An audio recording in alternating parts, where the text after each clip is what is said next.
I went into Shockman 0 expecting it to offer more of what I enjoyed from Shockman 3, but I ended up disappointed. Don't get me wrong, I enjoyed what I experienced of Shockman 0, but rather than a feeling as if it was on the same level or even better than Shockman 3, it felt more like a side release that just didn't deliver. It's possible that my expectations were too high for it, but at the same time, seeing as how there's around a handful of these games, I figured they'd more or less maintain the same level of quality. Looking on the bright side, Shockman Zero's simple gameplay is great for mindless gaming, as I've mentioned in other reviews. It's the kind of game where you can multitask without feeling as if you're getting a lesser experience as a result of doing so. While I did appreciate this, at one point I wanted more from Shockman Zero. For the majority of the game, I was taking on the same kind of enemy. Every once in a while, a new one was thrown in, mainly when I reached a new level, but it wasn't enough to make me forget how many times I encountered this basic enemy. This bothered me because it didn't help with the overall impression I got from playing Shockman 0. The idea being that it dropped in quality when compared to Shockman 3. The same could be said of its boss types. Throughout multiple different points in Shockman 0, I had to fight the same boss. They're the same, but at the very least each fight had something new to offer.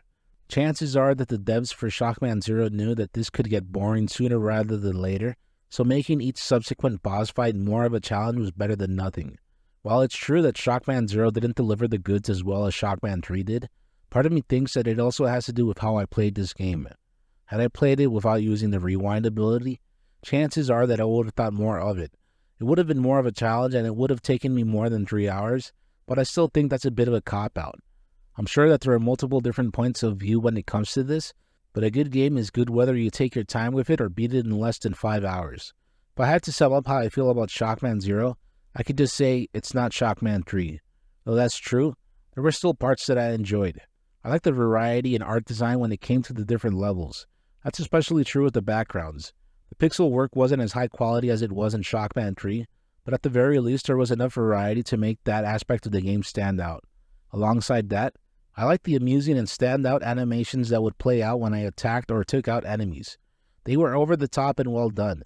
That shouldn't surprise me, seeing as how the series of games tends to lean towards being lighthearted. It's not trying to be something like Mega Man X, and that's okay.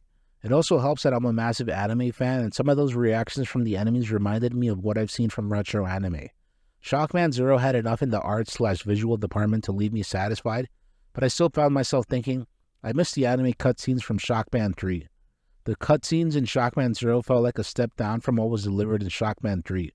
There was charm to it, but it wasn't enough to leave me wanting more like when I first played through Shockman 3.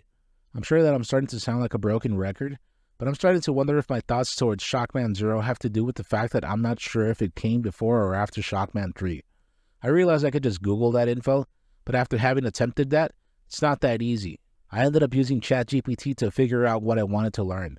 While it's clear that I didn't entirely like Shockman 0, I also didn't hate it. It kept me entertained for the time that I spent with it, and I didn't feel like I was forcing myself to play. Though that's true, it's not as impactful as Shockman 3. I'd even go so far as to say that it's a one-and-done kind of game. Shockman 3 left me wanting to find more PC Engine games like it, and wanting to replay it at a later time, mainly to re-experience its visual offerings. Shockman 0 leaves me looking for the kind of satisfaction that I want from other games.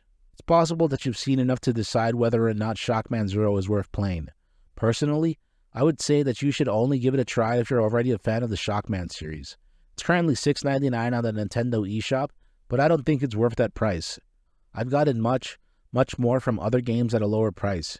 You could do yourself a favor by spending money on a game that you generally want to play and maybe even already know that you'll like, rather than gambling on a game like Shockman 0. Is it possible for you to think negatively of a game due to playing it out of order? What makes you think that a game is only worth playing once? Have there been any points in time when you purchased a game and felt like you were gambling with your money? If you enjoyed this content, please feel free to like, comment, subscribe, and share. Thank you very much for watching.